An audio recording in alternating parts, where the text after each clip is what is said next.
লেখা দেখে দেখে পড়েন, ইউটিউব থেকে দেখে দেখে পড়েন, কিন্তু পড়েন। বড় হৃদয়গ্রাহী ভাই, বড় মর্মস্পর্শী। ইমানদার এটার অর্থের দিকে তাকায় যদি পড়ে তো তার অন্তর না গলে পারে না। ইস্তেগফার সম্পর্কে কোন কোন হাদিসের ভাষ্যের মধ্যে মান লাজিমাল ইস্তেগফার ভাষ্য এসেছে, অর্থাৎ যে ব্যক্তি ইস্তেগফারকে আঁকড়ে ধরবে, এটাকে কন্টিনিউয়াসলি করবে, ইস্তেগফার কখনো ছাড়বে না, সবসময় তার মধ্যে ইস্তেগফার অব্যাহত থাকবে, ওই ব্যক্তিকে আল্লাহ রাব্বুল আলামিন বিভিন্ন পেরেশানি থেকে সারপ্রাইজড হওয়ার মতো এমন এমন পথ বের করে দিবে যে সে চিন্তাও করে নাই। তার পেরেশানি থেকে মুক্তির পথ আল্লাহ তাআলা দেখায় দিবেন। ইস্তেগফার কিভাবে করবেন ভাই? ইস্তেগফার এমন একটা আমল, এটা ছাড়া তো আমাদের উপায় নাই ভাই। ইস্তেগফার আমাদের দুনিয়ার পেরেশানি দূর করবে, আখিরাতের পেরেশানি দূর করবে। দুনিয়ার পেরেশানি আমাদের বিপদ আপদ মুসিবত, এগুলো রিজিকের অনটন অভাব এগুলা, আর আখিরাতের পেরেশানি হলো আমাদের পাপ গুনাহ এগুলা। কোরআনে কারিমে আল্লাহ রাব্বুল আলামিন সূরা নূহের মধ্যে আল্লাহ নবী নূহ আলাইহিস সালাম তার সম্পর্কে বলছেন, ফাকুলতু ইস্তাগফিরু রাব্বাকুম ইন্নাহু কানা গাফফারা ইউরসিলিস সামাআ আলাইকুম মিদরারা ওয়া ইউমদিদুকুম বিআমওয়ালিন ওয়া বানিন ওয়া ইয়াজআল লাকুম জান্নাতিন ওয়া ইয়াজআল লাকুম আনহারা। তিনি বলেন, আমি বলেছি আমার জাতিকে তোমরা ইস্তেগফার কাছে ইস্তেগফারটা করতে থাকো। রুটি রুজি নাই, চাকরি নাই, ইনকাম নাই, ব্যবসা খারাপ যাচ্ছে, পেরেশানি হচ্ছে, ইস্তেগফার ধরো। কি হবে? ইন্নাহু কানা গাফফারা। যদি ইস্তেগফার করো, এক নম্বর লাভ হলো আল্লাহ মাফ করে দিবেন গুনাহ। ইউরসিলিস সামা আলাইকুম মিদরারা, যাতে ফসল ভালো হয়, রিজিক ভালো হয়, সেই ব্যবস্থা আল্লাহ করবেন। ওয়া ইউমদিদুকুম বিআমওয়ালিন ওয়া বানিন, ছেলে মেয়ে হয় না অথবা ভালো ছেলে মেয়ে নাই, আল্লাহ তাআলা নেক সন্তান দিয়ে তোমাকে শক্তিশালী করবেন, সম্পদ দিয়ে শক্তিশালী করবেন। ওয়া ইয়াজআল লাকুম জান্নাতি ওয়া ইয়াজআল লাকুম আনহারা, আল্লাহ তাআলা প্রসবন দিবেন, ফসল দিবেন, বরকত দিবেন রুজিতে। কিসের মাধ্যমে? ইস্তেগফার। কিসের মাধ্যমে ভাই? ইস্তেগফার।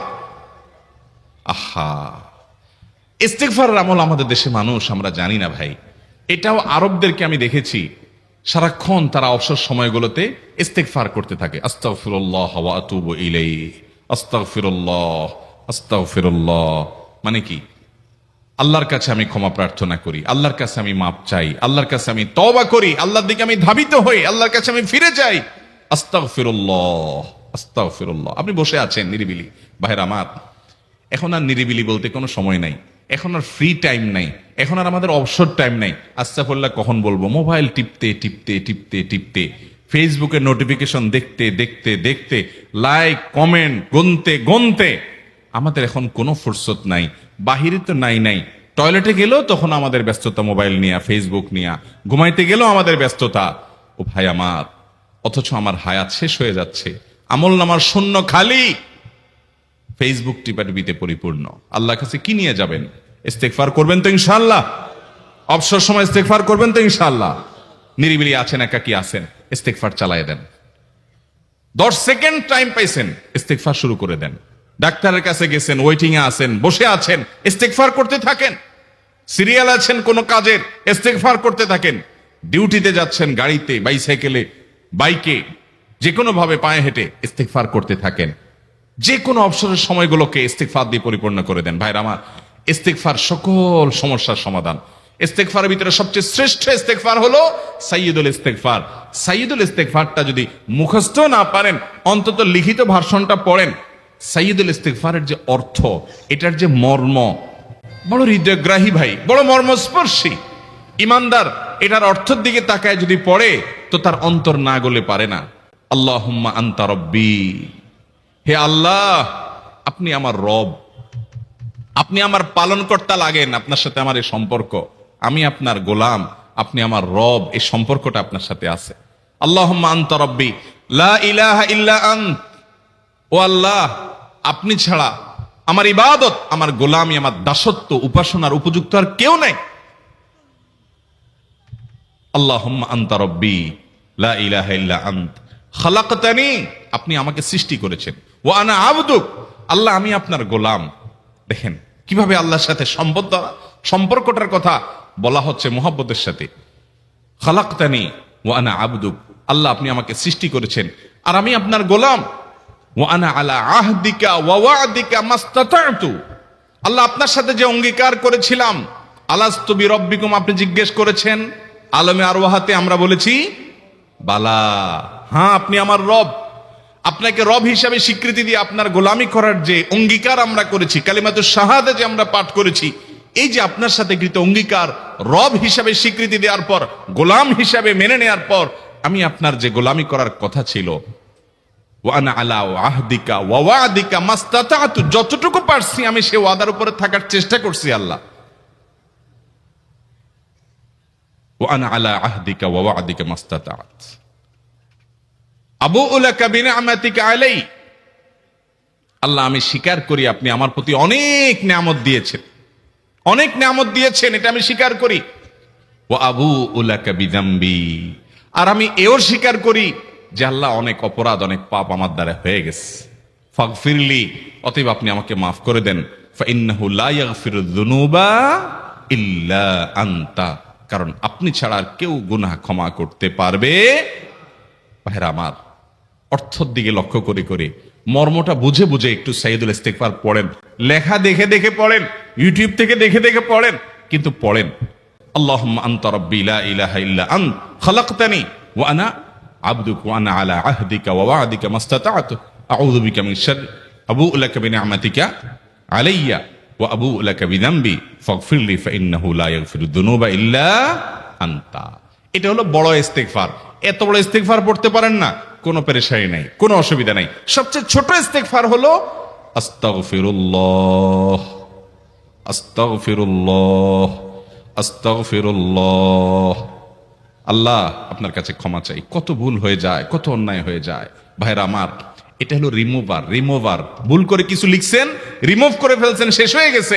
আপনি ঘন ঘন ইস্তিগফার পড়তে থাকেন, অগণিত ভুল হয়, অগণিত ত্রুটি হয়, বারবার ইস্তিগফার এগুলোকে সবগুলোকে শেষ করে দেয়। ভাইরা আমার, নিরাপত্তা এনে দেয়। আল্লাহ কোরআনে কারিমে বলেছেন যে আপনার রব আপনার কওমের প্রতি আযাব নাজিল করবেন না যদি আপনি থাকেন। আর যদি তারা ইস্তিগফারে রত রাখে, তাহলে গণ আযাব আল্লাহর পক্ষ থেকে আসবে। অতএব ভাইরা আমার, ইস্তিগফার বেশি বেশি করতে হবে। 6টা আমল, 6টা জিকির, দোয়া হলো শত শত হাজার দোয়া এবং জিকিরের সান্নিধ্যাসের। দ্বিতীয়টা হলো ইস্তিগফার। চেষ্টা করবো না ইনশাআল্লাহ ইস্তিগফার করার, চলতে ফিরতে আস্তাগফিরুল্লাহ ওয়া আতুবু ইলাইহি, অথবা শুধু আস্তাগফিরুল্লাহ। আরেকটা ইস্তিগফার হাদিসে বর্ণিত, আস্তাগফিরুল্লাহাল্লাযী লা ইলাহা ইল্লা হুয়াল হাইয়ুল কাইয়্যুম ওয়া আতুবু ইলাইহি ওয়া লা হাওলা ওয়া লা কুওয়াতা ইল্লা বিল্লাহ। এটাও ইস্তিগফার। তাহলে একটা বড় ইস্তিগফার, একটা মিডিয়াম, একটা ছোট, যার যেটা সুবিধা হয় এটা পড়েন। বড়টা হলো সাইয়্যিদুল ইস্তিগফার, সবচেয়ে শ্রেষ্ঠ ইস্তিগফার, যেটা হাদিসে বর্ণিত হয়েছে। সাইয়্যিদুল ইস্তিগফার নবীজি সকাল সন্ধ্যা পাঠ করতেন, বিভিন্ন সময় পাঠ করতেন, রাতে পাঠ করার কথা বলতেন। সাইয়্যিদুল ইস্তিগফার পাঠ করলে আল্লাহ রাব্বুল আলামিন ওই দিনে, ওই রাতে, ওই ব্যক্তি মারা গেলে তার সব গুনাহ খাতা মাফ করে তাকে জান্নাত দিবেন ইনশাআল্লাহ। অতএব ভাইরা আমার, সাইয়্যিদুল ইস্তিগফার সবচেয়ে বড়, আস্তাগফিরুল্লাহাল্লাযী লা ইলাহা ইল্লা হুয়াল হাইয়ুল কাইয়্যুম ওয়া আতুবু ইলাইহি ওয়া লা হাওলা ওয়া লা কুওয়াতা ইল্লা বিল্লাহ। এটা হলো মাঝারি ধরনের। আর সবচেয়ে ছোট ইস্তিগফার হলো আস্তাগফিরুল্লাহ ওয়া আতুবু ইলাইহি। ইবলিস আল্লাহর কাছে দোয়া করছে কখন? এমন সময় যখন আল্লাহ তাকে নির্দেশ করছে সিজদা করো। আদমের সম্মানে সেই নির্দেশ সে লঙ্ঘন করেছে, ডাইরেক্ট আল্লাহর সামনে সরাসরি লঙ্ঘন, সরাসরি বিদ্রোহ। আপনার সামনে আপনার ছেলে, আপনার কর্মচারী, আপনার কাজের লোক ডাইরেক্ট যদি একটা জিনিস বলে পারবো না, কি পরিমাণ মেজাজ আপনার গরম হবে চিন্তা করেন। অথচ আপনিও মানুষ, সেও মানুষ, আর আল্লাহ হলেন সৃষ্টিকর্তা, এ হলো সৃষ্টি। সে যুক্তি দেখায়, খালাকতানি মিন নার ওয়া খালাকতাহু মিন তিন, আমারে আগুন থেকে তৈরি করছেন, তারে মাটি থেকে তৈরি করছেন, আমি কেন তারে সিজদা করব? তর্ক যুক্তি হাজির করে আল্লাহর নির্দেশকে আল্লাহর সামনে লঙ্ঘন করেছে। কত ডেঞ্জারাস সিচুয়েশন বুঝেন, কি পরিমাণ রাগ আল্লাহ রাব্বুল আলামিন হওয়ার কথা। তার তো গুণবাচক নাম শুধু রহমান রহিম না, তার গুণবাচক নাম আছে কি? কাহার, জব্বার। তো আল্লাহ রাব্বুল আলামিনের এই গুণবাচক নামও তো আছে। তিনি হচ্ছে প্রচন্ড রকমের কাহারের অধিকারী। তো আল্লাহর সামনে ডাইরেক্ট তার আদেশকে লঙ্ঘন করেছে, হঠকারিতা দেখিয়েছে, অহংকার করেছে, দম্ভ দেখিয়েছে, এত বড় বেয়াদবি করেছে। ওই টাইমে আল্লাহ তাআলা তো রাগ হওয়ার কথা। ওই রাগের সময়, ওই কঠিন সময় ইবলিস যখন আল্লাহ তাকে বললেন যাও ফাখরুজ মিনহা ফাইন্নাকা রাজিম, জান্নাত থেকে বের হও, তুমি বিতাড়িত। আল্লাহ রাগ হয়ে তাকে জান্নাত থেকে বের করে দিলেন। ভাইরা আমার, এই রকম সময় পর্যন্ত ইবলিস দোয়া করে বসছে। কি দোয়া করছে? রব্বি আনজিরনি ইলা ইয়াউমি ইউবআসুন, আল্লাহ আমাকে সুযোগ দেন, কিয়ামত পর্যন্ত হায়াতটা দেন আমারে। দোয়া করে বসছে। কিন্তু আল্লাহ তাআলা কি করছেন? আল্লাহ বলছেন, তো বড় সাহস তোর বেটা, মাত্র সিজদা করতে বলছেন করলি না, কমবখত, আবার দোয়া করস। আল্লাহ সেটা বলেন নাই। আল্লাহ কি করছেন? ইন্নাকা মিনাল মুনজারিন, যাও তোমাকে সুযোগ দেয়া হলো। সুবহানাল্লাহ। ইবলিস যদি আল্লাহর রাগ হওয়ার মতো সময়ে, ক্রোধ হওয়ার মতো সময়ে আল্লাহর সামনে আল্লাহর সরাসরি অবাধ্য হয়ে আল্লাহ তাকে বের করে দিচ্ছেন, বিতাড়িত শয়তানকে, ওই টাইমে যদি দোয়া করার পর ইবলিসের দোয়া কবুল হয়, ও মুসলমান, আপনি আল্লাহর গোলাম হিসেবে নিজেকে স্বীকার করেন, আপনি যত পাপিষ্ঠ হন না কেন, আপনার দোয়া কেন কবুল হবে না?